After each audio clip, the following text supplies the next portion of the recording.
네, 오늘은 마가복음 7장 1절에서 23절 말씀을 중심으로 신앙생활의 열쇠라는 제목으로 하나님의 말씀 함께 나누도록 하겠습니다.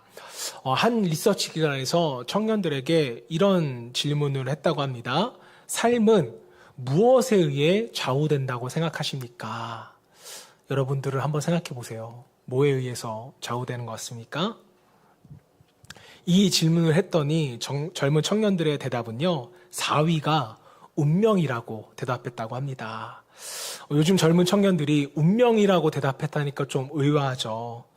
이것은요, 대한민국이 가지고 있는 저는 집단 무의식 같다고 생각을 합니다. 아직도 우리 민족에는요, 운명론적인 생각이 좀 자리를 잡고 있는 것 같아요. 자, 그래서 요즘 청년들도 데이트할 때 한 번쯤 꼭 하는 것이 무엇인지 아십니까? 점 보는 거예요, 점. 타로점을 한 번씩 본다고 합니다. 재미로 보든 진심으로 보든지 간에 청년들도 운명을 믿습니다. 자, 그래서 어른들이 잘하는 말 있잖아요. 무슨 말 있을까요? 운명에 대한 습관적인 말. 팔자가 살았다. 팔자가 좋다. 이런 말도 청년들이 흔히 사용을 하더라는 거죠. 정해진 운명이 내 삶을 결정한다고 믿는 사람들이 많다라는 것입니다. 자, 그리고 3위는 조금 충격적이에요. 외모가 삶을 좌우한다고 대답을 했더라는 것입니다. 우리가 사실 외모가 중요하지 않다고는 가르쳐요. 그렇죠? 그러나 현실은 다르다는 거예요. 취업을 할 때도 결혼을 할 때도 외모가 큰 역할을 하더라는 것이죠. 저도 외모가 뛰어나지 않았다면 아마 결혼을 못했을지도 모르겠습니다. 신일쌤 웃으세요. 이렇게 진지하게 받아들이세요. 심지어 여러분 면접 성형이라고 들어보셨나요? 면접을 하기 위해서는, 보기 위해서, 좋은 인상을 주기 위해서 성형을 하는 것들이 요즘 유행을 한다고 합니다. 놀랍죠? 요즘 사회가 점점 더 외모를 중요시 한다는 것을 우리가 알 수가 있습니다. 자, 그래서 불황인데 호황인 산업이 있어요. 뭘까요? 화장품, 성형, 미용, 이런 산업들은 불황을 모른 채 계속 성장을 하고 있다는 것이죠. 자, 아시아에서는 한국 화장품이 그렇게 인기래요. 그런데 한국 사람들은 한국 화장품 잘 안 쓰고 해외에 나가면 그렇게 명품 화장품들을 보따리채로 사간다고, 해외에서 한국인들이 화장품을 사랑한다고, 그렇게 유명하다고 잘 알려져 있다고 합니다. 특히 요즘 남성분들도 화장품 많이 사는 거 아시죠? 세계적으로 남자 화장품 산업이 매해마다 10%씩 증가한다고 합니다. 그만큼 외모가 삶을 좌우한다고 생각하는 사람들이 많다라는 거죠. 자, 그럼 2위는 무엇일까요? 이제부터는 단순합니다. 여러분이 생각하는 그거예요. 2위는 돈입니다. 뭐니 해도 머니라는 말이 있지 않습니까? 사람들은 돈이 있으면 못할 것이 없다라고 생각을 해요. 외모도 돈만 있으면 리모델링 할 수 있잖아요. 그래서 외모보다 더 중요한 것은 결국 돈이라고 생각을 합니다. 자, 그렇다면 대망의 1위는 뭘까요? 1위는 능력입니다. 흥미로운 것은 사람들이 이렇게 생각을 하더라는 거예요. 능력이 있어야 뭘 벌 수 있다? 돈을 벌 수 있다. 자, 그래서 부모들이 자녀들을 명문대학교, 예를 들어서 국민대학교 같은 이런 좋은 대학교에 자녀들을 보내려고 학원을 열심히 보내잖아요. 그렇죠? 그래서 뭐가 동의가 안 되세요? 학원을 보내는 게 동의가 안 되세요? 국민대학교가 명문대학이라는 게 동의가 안 되세요? 둘 다 동의가 되잖아요. 여러분들 어떻게 생각하십니까? 운명, 외모, 돈, 능력 다 중요한가요? 지금 우리는 과연 무엇으로 우리의 삶을 살아가고 있는 것일까요? 여러분 한번 조용히 묵상해 보시기를 바랍니다. 사실 이 문제는요, 조금만 우리가 하나님 앞에서 깊이 생각해 본다면 답은 분명히 나옵니다. 성도는 다름 아닌 마음에 의해서 우리 삶을 결정해 나아갑니다. 우리의 삶을 조종하고 관리하는 것은요, 운명이 아니에요. 외모도 아니고 돈도 아니고 우리의 능력도 아니라 우리의 삶을 조종하고 관리하는 것은 바로 우리의 마음이더라는 겁니다. 자, 우리 안에는 마음이 있어요. 그 마음이 저와 여러분의 삶을 끌어가는 것입니다. 자, 그래서 성경 또한 인간의 수많은 생명체 가운데 유일하게 영적인 존재라고 말하는 것이 바로 우리 마음 가운데 마음이 존재하기 때문이죠. 우리 안에 마음이 있기 때문입니다. 자, 그래서 이 마음에 대해서 성경이 알려주는 아주 중요한 사실이 한 가지가 있습니다. 그것은 바로 이 마음이 개발된다라는 거예요. 가만히 그 상태로 유지되는 것이 아니라 마음은 개발된다. 자, 여러분 안에 있는 마음은 그냥 멈춰 있는 것이 아니라 살아오면서 계속적으로 만들어져 왔습니다. 지금 이 순간에도 여러분의 마음은요, 개발되고 있어요. 지금까지의 경험과 선택들이 모여서 지금의 내 마음, 여러분의 성품이 빚어졌다는 겁니다. 자, 그래서 마음은요, 사람마다 다 다르죠. 똑같은 사람도 있을까요? 없어요. 같은 집에 사는 부부도, 형제도 서로 다 다른 마음을 가집니다. 왜 그렇습니까? 태어났을 때 비슷할 수도 있지만, 또 환경도 같을 수 있지만, 이후에는 어떻게 마음을 갖고 왔는가에 따라서 다 달라지더라는 거예요. 그리고 그 마음이 결국 내 인생을 좌우한다는 것입니다. 삶이 불행한가, 행복한가, 이것은 돈이나 환경과는 크게 상관이 없습니다. 부자이면서 불행한 사람들, 우리는 수도 없이 많이 봤습니다. 가난하지만 행복한 사람들, 이 또한 우리는 많이 보았어요. 중요한 것은 내 마음이 내 삶을 결정합니다. 심지어 마음은요, 외모로도 드러나요. 솔직히 제가 그렇게 외모적으로는 뛰어난 편은 아니잖아요. 근데 왜 제가 좋아 보일까요? 안 좋아 보이세요? 마음이 좋아서. 이 마음 하나로 제가 결혼까지 갔던 거잖아요. 아멘. 예, 영국의 유명한 극작가 오스카 와일드가 이런 말을 했습니다. 사람이 마흔이 되면 자기 얼굴에 책임을 져야 한다. 여러분들도 많이 들어보셨을 거예요. 이게 무슨 말이에요? 얼굴에 그 사람의 삶과 마음이 드러나더라는 거죠. 여러분, 왜 그런 사람 있잖아요. 잘생겼는데 얼굴에 표독스러움이 묻어나오는 사람 있어요, 없어요?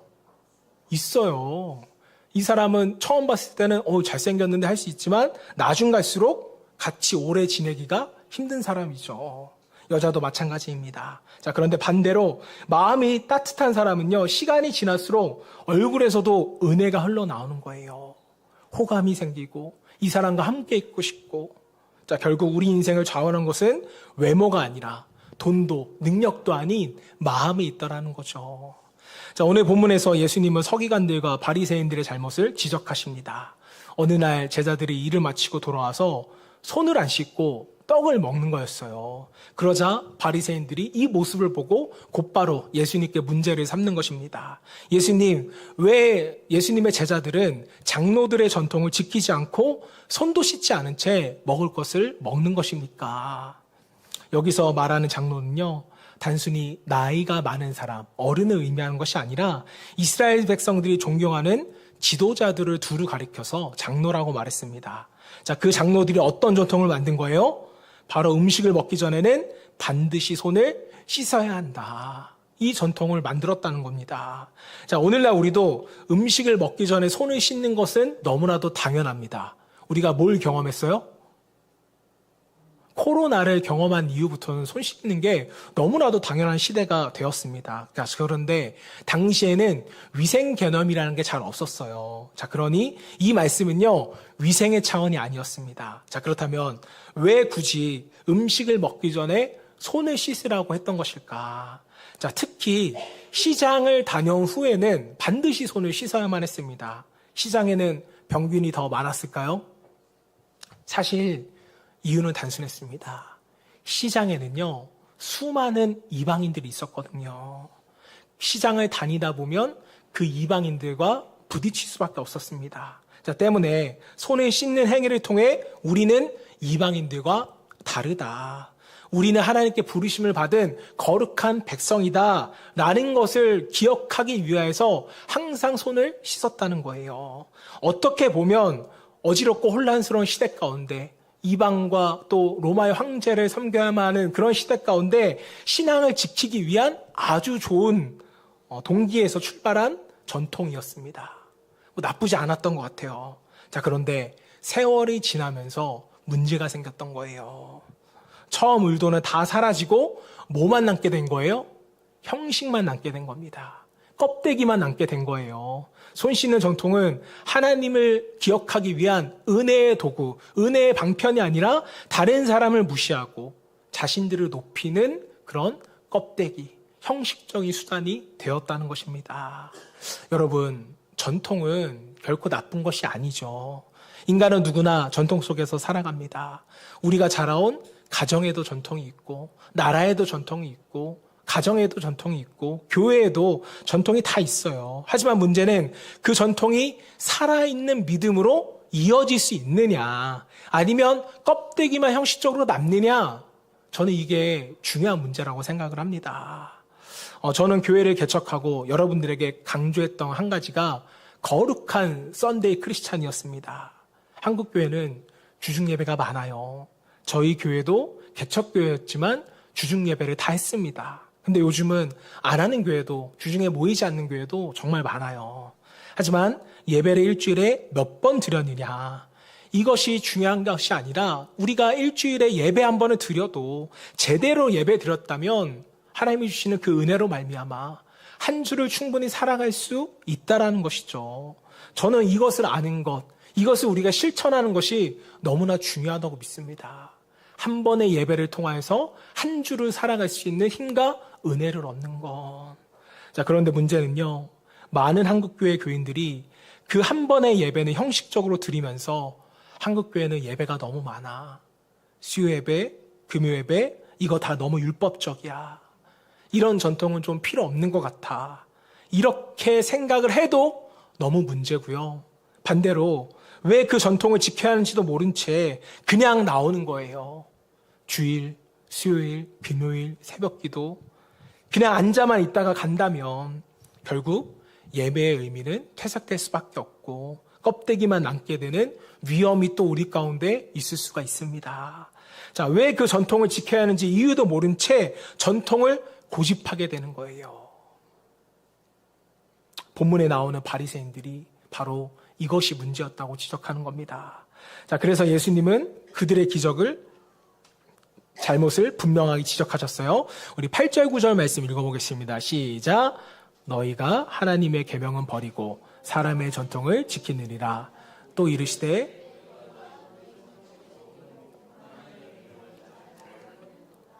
여러분, 전통은 나쁜 것이 아니에요. 이 말씀을 가끔 잘못 해석하고 잘못 적용하셔서 전통은 나쁜 것이다 라고 말하기도 합니다. 하지만 예수님은 전통이 나쁘다고 말씀하신 적이 한 번도 없습니다. 전통은 원래 좋은 것이죠. 오죽하면 그게 전통이 됐겠어요. 문제는 바리새인들이 전통의 내용과 정신을 다 버리고 껍데기만 붙들고 있었다는 것. 이것이 심각한 문제였던 거예요. 자, 그래서 예수님은 그들의 잘못을 알기 쉽게 설명하시려고 그들이 붙들고 있는 전통 가운데 하나를 예로 들어주십니다. 그게 뭐였냐면 고르반입니다. 제가 이전에도 많이 설교를 했던 것 같은데, 고르반이라는 단어는요, 구약 성경에만 무려 80번이나 나옵니다. 중요한 단어죠. 이 말은 히브리어를 그대로 옮긴 것인데 우리말로 해석을 하면 제물이라는 뜻입니다. 자, 그래서 고르반 한다는 것은요, 내가 하나님 앞에 제물이 되었습니다 라는 고백이에요. 예를 들어서 내 사업체를 두고 고르반했다고 하면 하나님, 제 사업체를 하나님께 제물로 드립니다 라는 뜻이에요. 자녀를 두고 하나님, 제가 내 자녀를 고르반합니다 라고 하면 내 자녀를 하나님께 헌신해 드린다는 의미가 됩니다. 나쁜 뜻이에요? 좋은 뜻이에요? 좋은 뜻이에요. 참으로 귀하고 복된 고백이 아닐 수가 없습니다. 자, 그런데 바리새인들이 이 고르반을 어떻게 사용한지 아십니까? 하나님의 계명을 지키는 것이 쉽지가 않은 거예요. 특히 부모님을 모시는 것, 공양하는 것이 너무나도 어렵습니다. 여러분, 사실 효도라는 게 쉬워요, 어려워요? 쉬우세요? 저는 어렵더라고요. 어릴 때는 부모님께 효도해야지 그렇게 다짐을 했는데 막상 크니까 내 자식은 돌봐지는데 부모님을 공경하기란 쉽지가 않더라고요. 자녀들에게 쓰는 건 아깝지가 않은데 부모님한테 쓰는 거는 솔직히 아까우세요, 후하세요? 여기까지만 하겠습니다. 하나님도 이것을 너무나도 잘 아셨기 때문에 사람에 대한 1계명으로 뭘 주신 거예요? 내 부모를 공경하라. 가끔 공격하시는 분들도 있지만 공경하라고 말씀하셨어요. 하지만 바리새인들은 부모를 공경하기가 싫었던 겁니다. 그래서 그때 그들이 찾아냈던 핑곗거리가 바로 이 고르반이었던 거예요. 부모님이 왜 나를 공경하지 않느냐, 나를 왜 모시지 않느냐라고 물으면 이렇게 대답하는 겁니다. 어머니, 제가 고르반하지 않았습니까? 저는 이미 제 자신을 하나님께 다 드렸습니다. 제 사업체도 드렸고 제가 가진 재물도 하나님께 다 드렸어요. 좀 더 쉽게 설명드리면 어머니, 제가 다 교회에 헌금했기 때문에 어머니를 모실 수가 없습니다. 이렇게 말하는 것 같아요. 겉으로는 거룩해 보이는 말 같지만 사실은 부모님을 공경하지 않는, 그렇게 하지 않기 위한 핑곗거리였던 거죠. 장로들이 세운 좋은 전통에서 핵심을 싹 빼버리고 껍데기만을 이용해서 자기 욕심을 채웠다는 겁니다. 아주 가증한 행위였던 것이죠. 자, 그래서 예수님은 이 마음을 보았기 때문에 그들을 심하게 책망하신 거예요. 자, 예수님은 이렇게 고르반 이야기를 예로 드신 다음에 제자들에게 마음에 대한 교훈으로 그들을 이끌어 가십니다. 여러분, 오늘 본문의 흐름을 한번 잘 보셔야 돼요. 처음에는 음식의 문제를 말해요. 그 다음에는 전통의 문제, 그리고는 고르반 문제까지 예수님을 다루십니다. 자, 그런데 예수님은 결국 이 모든 이야기를 뭐의 문제로 몰고 가시는 거예요? 우리의 마음의 문제로 보셨다는 겁니다. 자, 구약 성경에서 하나님은 이스라엘 백성에게 부정한 음식과 정결한 음식을 구별하라고 가르쳐 주셨어요. 자, 그런데 여러분 한번 생각해 보세요. 정말로 어떤 음식은 부정하고 어떤 음식은 정결한 것일까요? 돼지고기는 부정하고 소고기는 거룩하고 성스러운 거예요? 지금도 어떤 사람은 그래서 돼지고기를 먹지 않습니다. 순대도 먹지 않아요. 선지 해장국도 먹지 않습니다. 얼마나 맛있는데. 자, 그러나 하나님이 그렇게 나누신 이유는 음식 자체가 깨끗하고 더러워서가 아니라는 거예요. 하나님 그것을 통하여서 우리에게 한 가지를 가르치고 싶으셨던 겁니다. 너희가 이것을 생각하라는 거예요. 그게 무엇입니까? 바로 거룩. 하나님의 백성의 구별됨이라는 거죠. 하나님은 이스라엘 백성에게 이렇게 말씀하시는 겁니다. 너희는 세상 사람들과 똑같이 살지 말아라. 너희는 나의 백성이니 구별된 삶을 살아가라. 고기를 구별해서 먹을 때마다 이걸 생각하라는 거예요. 음식 규례는 우리에게 거룩함에 대한 교훈을 주시기 위한 하나님의 장치였습니다. 교육을 위한 방법이었던 거예요. 제가 성지순례를 다녀오신 목사님의 이야기를 한번 들은 적이 있는데 이스라엘에도 맥도날드가 있대요. 그래서 맥도날드에 가서 버거를 먹고 싶었는데 그냥 무난한 치즈버거 하나를 시켰다고 합니다. 여러분, 그냥 버거와 치즈버거의 차이는 뭐예요? 문제가 너무 어려웠죠? 버거에는 뭐가 없어요? 치즈가 없고 치즈버거에는 치즈가 있는 겁니다. 그래서 이분이, 목사님이 치즈버거를 시켜서 가져왔는데 한 입 먹어봤는데 안에 치즈가 없는 거예요. 치즈버거인데. 그래서 점원한테 가져가서 물었다고 합니다. 여기 치즈가 빠졌네요 라고 말하니까 그 점원이 하는 말이 저희는 햄버거에 치즈를 안 넣습니다. 이렇게 대답을 하더래요. 아니, 메뉴판에는 무슨 버거가 있었어요? 치즈버거가 있었어요. 근데 어떻게 치즈를 안 넣을 수가 있습니까? 라고 따졌더니 점원이 이렇게 설명을 하더래요. 유대인인 우리는 코셔 음식만 팝니다. 이렇게 대답을 하더래요. 이슬람에는 할랄 음식이 있는데 유대인들에게는 코셔 음식이 있습니다. 코셔 음식이란 뭘까요? 율법을 따라 먹는 정결한 음식이에요. 그 규정 가운데 하나가 육류와 유제품을 함께 먹지 않는다라는 게 코셔 음식이라고 합니다. 자, 그래서 유대인들은요, 지금도 이것을 철저하게 지켜요. 우유를 먹었으면 유제품이잖아요. 그럼 고기를 언제 먹을 수 있을까요? 3시간이 지나야 고기를 먹을 수가 있는 겁니다. 그러니까 햄버거와 우유를 같이 먹는다는 건 상상할 수가 없는 거예요. 햄버거 안에 패티와 치즈를 같이 먹는다? 이것도 상상할 수가 없는 겁니다. 자, 그러니 고기와 패티와 치즈를 함께 넣은 햄버거는 팔 수 없다는 거예요. 그럼 우리 생각에서는 어때요? 그건 유대인들 지들만 지키면 되지. 왜 우리한테까지 일어나? 하면 되는 생각하는데 그들은 만들지도 않는다는 거예요. 왜요? 율법을 어긴다고 생각하기 때문에, 이것은 부정한 것이라고 생각하기 때문입니다. 유대교와 비슷한 율법을 가진 이슬람도 마찬가지예요. 여러분, 라마단 아시죠? 금식하며 그들이 종교적인 행위를 하는 그 기간인데요. 해가 떠 있는 시간에는 금주입니다. 술을 못 마셔요. 자, 그런데 해가 지면요, 해가 뜰 때까지 술을 먹는 기간이 라마단이래요. 그래서 놀랍게도 라마단 기간은 금식 기간인데 오히려 이 시간에 주류 판매량이 훨씬 더 많이 증가한다는 통계도 나와 있다고 합니다. 여러분, 이게 율법을 지키는 거예요? 그들의 신앙생활을 지키는 것입니까? 여러분, 무엇이 문제입니까? 유대인들이 이렇게 전통의 의식은 철저히 지키지만 하나님이 왜 그 규례를 주셨는지 그 마음과 뜻은 전혀 생각하지를 않는다는 거죠. 거룩하게 살지도 않고 자기 마음도 돌보지도 않은 채 그저 껍데기, 형식만 지키더라는 것입니다. 자, 예수님은 이런 문제를 지적하시면서 마지막으로 결론의 말씀을 짓는 거예요. 18절 말씀 읽어봅시다. 시작.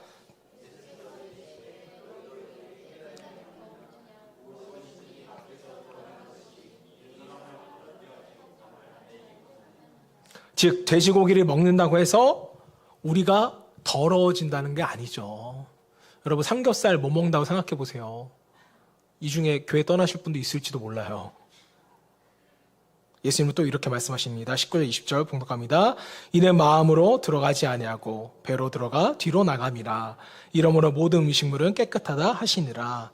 또 이르시되 사람에게 나오는 것이 사람을 더럽게 하느니라. 여러분, 이게 무슨 뜻이에요? 순대 먹을 수 있다는 거예요. 선지 해장국 맛있게 드시면 됩니다. 하나님이 정결한 짐승과 부정한 짐승을 구별하신 이유는 결국 우리의 마음에 대해서 말씀하시려고 이 율법과 이 예를 들어주셨다는 거예요. 결국 이거 다 지금 있어요? 사라졌어요? 사라진 거예요. 마음껏 드세요. 예수님이 이렇게 이어서 말씀하십니다. 21절 23절 시작. 속에서 곧 사람의 마음에서 나오는 것은 악한 생각, 곧 음란과 도둑질과 살인과 간음과 탐욕과 악독과 속임과 음탕과 질투와 비방과 교만한 우매함이니 이 모든 악한 것이 다 속에서 나와서 사람을 더럽게 하느니라. 여러분, 예수님이 아주 중요한 말씀하셨습니다. 먹는 게, 음식이 우리를 더럽게 하는 것이 아니라 우리 안에 있는 마음 가운데 이미 더러움이 있었다는 거예요. 사랑하는 여러분, 하나님이 음식을 구별하신 이유는 단순히 음식의 문제가 아니라 우리의 마음을 깨끗게 하시려는 것이었습니다. 먹으면서도 내 마음이 더러운지 깨끗한지 점검해 보라는 의도였다는 거예요. 자, 그런데 유대인들은 그 본래의 뜻은 접어두고 겉모습만 지키려는데 집착했다는 겁니다. 때문에 결국 하나님의 명령을 어기게 되는 것이죠. 아이러니하죠. 마음을 지키기 위해서 전통과 율법을 주셨는데 전통을 지키느라 마음을 못 지켰다는 겁니다. 그렇다면 여러분, 이것이 과연 바리새인들만의 문제였을까요? 아니죠. 오늘 우리의 문제이기 때문에 하나님은 성경에 기록하셔서 우리로 하여금 보게끔 하셨습니다. 교회 안에서도 이런 죽은 전통들이 얼마나 많은지 모르겠어요. 처음에는 하나님을 잘 섬기기 위해서 좋은 형식으로, 좋은 마음으로 시작했지만 세월이 지나면서 내용은 다 사라지고 껍데기만 남는 경우가 한국교회 안에서도 얼마나 많은지 모르겠습니다. 예를 들어볼게요. 어느 교회는요, 장로님이 되려면 새벽 기도를 필수적으로 나와야 됩니다. 자, 그래서 어떤 분이 장로가 되고 싶으니까 새벽 기도를 나왔다가 장로가 되니까 새벽 기도를 나왔을까요? 안 나왔을까요? 안 나오는 거예요. 이것이 전통의 형식만 지켰다라는 것이죠. 장로가 되려고 새벽 기도 나오는 것이 아니라 장로가 되려면, 장로의 직분이라는 것을 지켜내려면 기도가 필요하니까 나와서 준비하라는 의도였잖아요. 여러분들 잘 분별하셔야 됩니다. 신앙생활을 우리가 할 때 신앙생활의 형식과 겉모습을 지킨다고 내가 지금 믿음 생활을 잘하고 있구나, 내 스스로가 의롭다고 착각하시면 결코 안 됩니다. 나가 그 기준을 가지고 다른 사람을 비판하고 무시해서도 안 된다는 거예요. 아, 저 사람 왜 저러지? 저 사람 믿음이 없나 보네? 이렇게 판단해서는 안 된다는 것이죠. 바로 이것이 바리새인들의 잘못이었고 오늘날 교회 안에서도 여전히 존재하는 전통의 위험성입니다. 특히 오래 믿은 성도일수록 이런 전통의 율법적인 형식에 빠질 수 있는 확률이 더 높아져요. 여러분, 우리는 왜 신앙생활을 합니까? 이유는 딱 하나인 거예요. 우리의 마음의 변화를 위해서 우리가 신앙생활을 하더라는 것이죠. 마음이 진정으로 변화되어야 우리의 겉모습도 진실하게 변화될 수 있는 겁니다. 왜 우리가 주의를 지키고 바쁜 가운데 기도하고 수요 예배도 나오고 금요 기도에도 왜 참여합니까?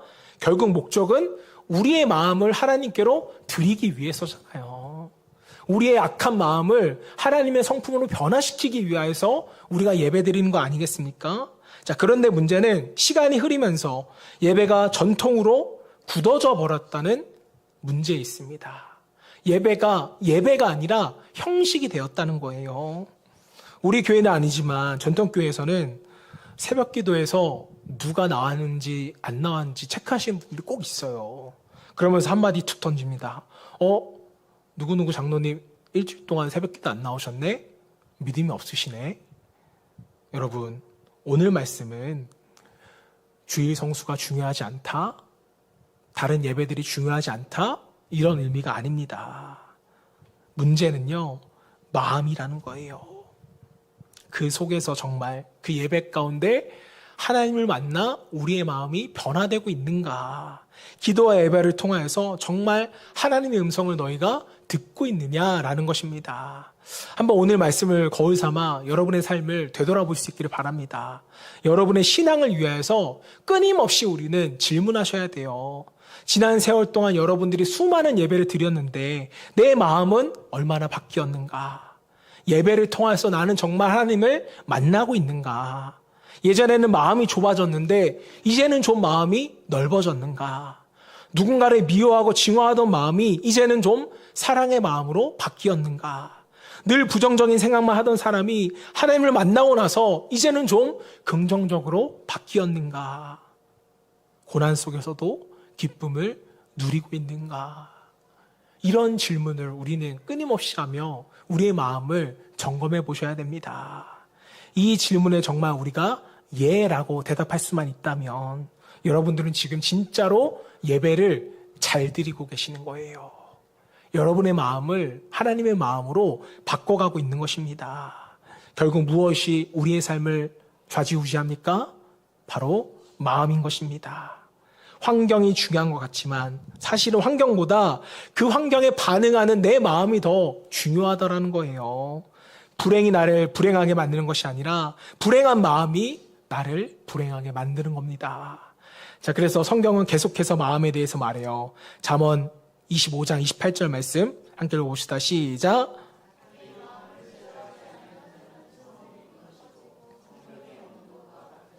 자, 잠언의 저자는 솔로몬입니다. 솔로몬의 시대는 시적사회였어요. 작은 동네에도 성벽이 없으면 언제든지 적이 몰려올 수 있는 그런 상황입니다. 법도 없고 질서도 없으니까 늘 그들의 삶은 위험했겠죠. 자, 그런데 자기 마음을 다스리지 못하는 사람은 성벽 없는 성읍과 같다라는 거예요. 언제 무너져도 언제 생명을 잃어버려도 당연하다는 것입니다. 그래서 성경은 또 이렇게 말해요. 잠언 4장 23절 시작. 모든 지킬 만한 것 중에 더욱 내 마음을 지키라. 생명의 근원이 이에서 남이라. 마음을 지키는 건 뭐를 지키는 거래요? 생명을 지키는 것이다. 여러분, 생명의 근원은요, 우리의 마음에서 나와요. 그러므로 우리가 이 땅의 삶을 살아가는 데 있어서 가장 집중해야 할 것은 우리의 마음입니다. 여러분의 환경, 능력, 외모 이런 게 아니라는 거죠. 자, 그래서 하나님은 자기 백성을 향해 이렇게 애타게 외치십니다. 제가 봉독합니다. 에스겔서 18장 31절. 너희는 너희가 범한 모든 죄악을 버리고 마음과 영을 새롭게 할지어다. 이스라엘 족속아 너희가 어찌하여 죽고자 하느냐. 이스라엘 백성들은 하나님을 아는 사람이었잖아요. 오늘날로 치면 구원받은 사람이었습니다. 자, 그런데 문제는요, 마음을 팽개치고 전통만 붙잡고 살았다는 거예요. 체면, 물질, 육신의 즐거움만을 추구했습니다. 자, 그래서 하나님께서 마음을 새롭게 하라. 어찌하여 너네가 죽고자 하느냐? 지금 이렇게 말씀하신 거예요. 여러분, 마음을 버려둔다는 것은 곧 죽음의 문제입니다. 생명의 위기예요. 아무리 소유가 많고 성공의 길을 달려간다 할지라도 마음이 잘못되면 우린 위태로운 것입니다. 생명의 위협을 느끼고 있는 거예요. 하지만 이스라엘 백성들이 이걸 깨닫지를 못하고 있는 겁니다. 자, 그래서 하나님이 지금 우리를 애타게 권면하시는 거예요. 예수님도 그러한 마음으로 우리에게 동일하게 권면하신 겁니다. 사도 바울도 로마서 1장에서 11장까지 구원의 교리를 쭉 설명한 다음에 중요한 걸 말하는 거예요. 그게 12장 2절 말씀입니다. 함께 읽어봅시다. 시작. 너희는 이 세대를 본받지 말고 오직 마음을 새롭게 함으로 변화를 받아 하나님의 선하시고 기뻐하시고 온전한 뜻이 무엇인지 분별하도록 하라. 뭐가 중요하대요? 사도 바울도 구원을 지키는 건 우리의 마음 가운데 있다는 거예요. 자, 그렇다면 가장 중요한 질문이죠. 어떻게 우리의 마음을 새롭게 할 수 있을까? 항상 말씀을 드리지만 우리의 노력으로는 불가능합니다. 여러분, 돌을 닦는 사람들 한번 생각해 보세요. 여러분, 불교에서 유명한 성철 스님 아시죠? 불교의 대표적인 스님입니다. 이분이 무려 12년 동안 땅에 등을 대고 누워본 적이 없다고 말해요. 잠도 앉아서 잤다고 합니다. 자, 그런데 그가 마지막에 남긴 말이 뭔지 아세요?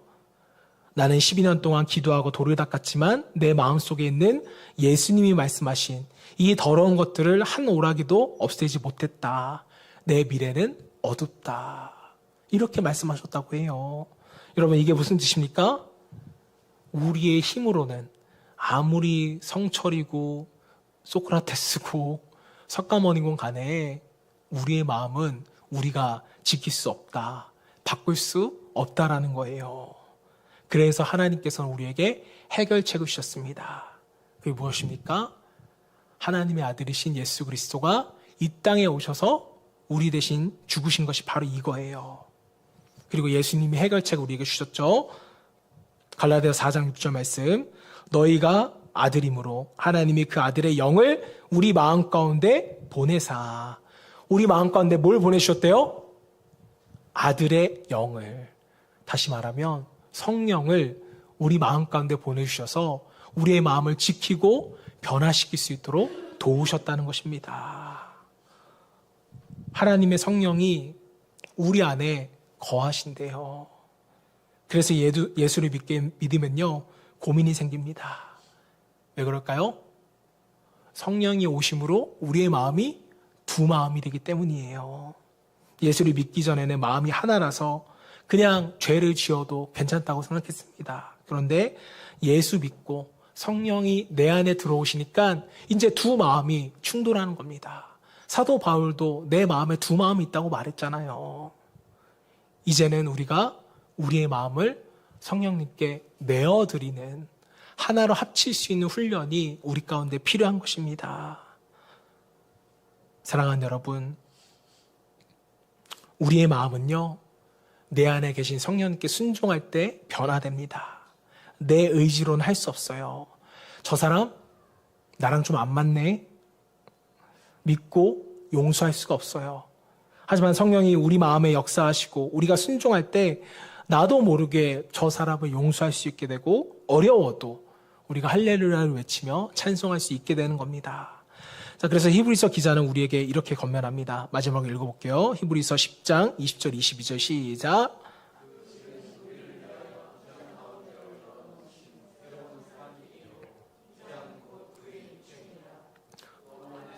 다스리는 큰 제사장의 계심에 우리가 마음의 뿌림을 받아 악한 양심으로부터 벗어나고 몸은 맑은 물로 씻음을 받았으니 참 마음과 온전한 믿음으로 하나님께 나아가자.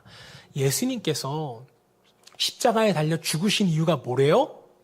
우리의 마음의 변화를 위하여서 십자가에 매달렸다고 성경은 우리에게 전합니다. 때문에 우리는 마음이 변화되어야 하나님께 나아갈 수 있는 거예요. 이제 말씀을 정리하도록 하겠습니다.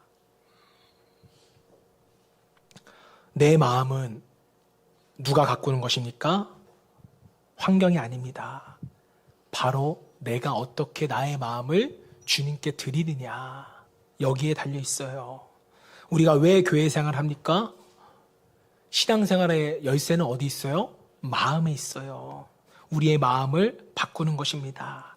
결국 내 삶은요, 내 마음에 의하여 바뀌게 됩니다.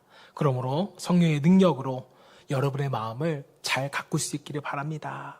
그래서 주님이 주시는 복된 삶, 주님의 은혜가 흘러넘치는 삶을 살아갈 수 있는 저와 여러분 되시기를 주님의 이름으로 축원합니다.